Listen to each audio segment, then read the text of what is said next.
Hello everyone, it's Miss Surafuro. Today I'm gonna talk about my journey from doing IELTS to visa processing and reaching here in Australia. Starting with the IELTS preparation, I first of all went to several institutions that provided the class for the IELTS preparation, and I went to several ones, but I was not quite satisfied with several of them and ended up doing the IELTS preparation in one of the institutions in the Barton, and I was quite happy with the teaching there. So, and I just did the IELTS preparation from there, and I got 7.5 only. So here is my IELTS certificate. I got 8.5 in listening, in reading I got 8, in writing I got 7.5, and in speaking I got only 6. So you can say that I'm not quite a good speaker, so that's how I got 7.5, although I was targeting for 8. So my bad. I'm happy with the listening, reading and writing, but for speaking I wish that I could give the speaking one more time, because I literally messed up speaking, because my speaking test was in the British Council and my time for the exam was for 2, so I just went 1 hour earlier just to not get lost in the way. So I just went there 1 hour earlier, and as soon as I went into the examination center, I was just put up in the hall and they were like, okay, now it's your turn. And I was like, what? It's not my time yet. How am I supposed to, I'm processing, and in the processing and within the time of the processing I was already in front of the examiner, and I was just like sitting there, my name is this, and it sounded so, I was not happy with the speaking either.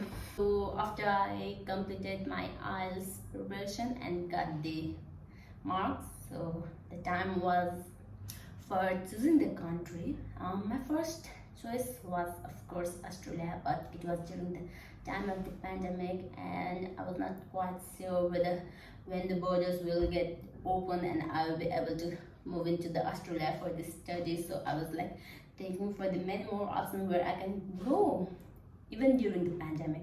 So I just went on to try for the UK, Denmark, America, and but I ended up here in Australia, my first choice, right? So fast forward, after I choose the college, first of all I choose the Tasmania for my choice of study in the University of Tasmania, and my application was rejected. Then after that I applied for the University of Wollongong and I got accepted.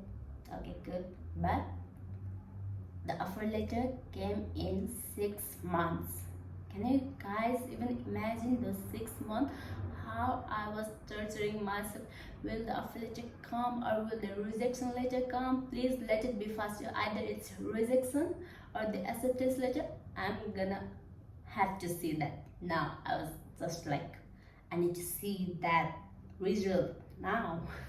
And that's it. Fast forward, and I got the offer letter from the University of Wollongong after 6 months, but still there was still a pandemic and the borders were still not open, which is why I was quite not sure whether to move on with the application, move on with the offer letter or not. So I was trying on many various countries, going here and there and there, and later on I processed with every document that is needed during the visa processing.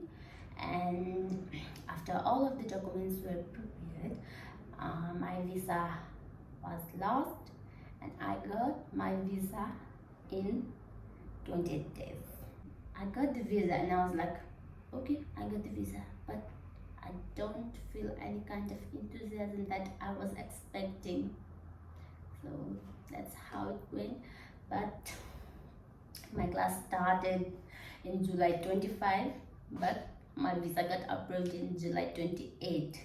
So that means I was already late for the class, and I was not quite familiar with the system here too. So at 28 I got the visa and I got the ticket of August 9, but I was expecting if I could get the ticket of little more earlier time period, but I couldn't get, so I had to adjust in the August 9 tickets. So I arrived here, and before arriving here I had some of my relatives here in Australia, and I just asked them to look for any kind of room. I don't care what it is, what is it or where is it, I just need a room. Okay, so I just tell them that I need a room.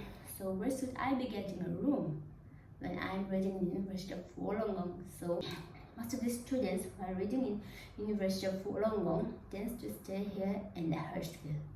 So which is why my relatives searched the room for me in the Hurstville, and that's how I came here in this room in the Hurstville. So from here it takes approximately 1 hour for me to reach the university.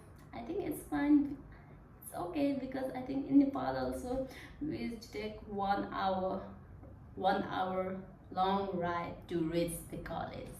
So it's not quite new for me when it takes 1 hour, 1.5. So I was okay with it. Okay, good.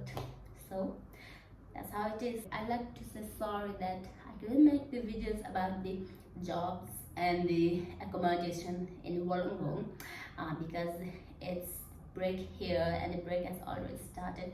The new semester will start in February, so maybe at that time I'll get some of the resource that I'll be needing for the next video. Thank you for watching the video till end, and I hope you have a good day.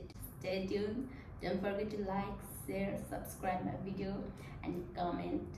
Of course, your love would be very much grateful to keep me moving forward. Thank you very much.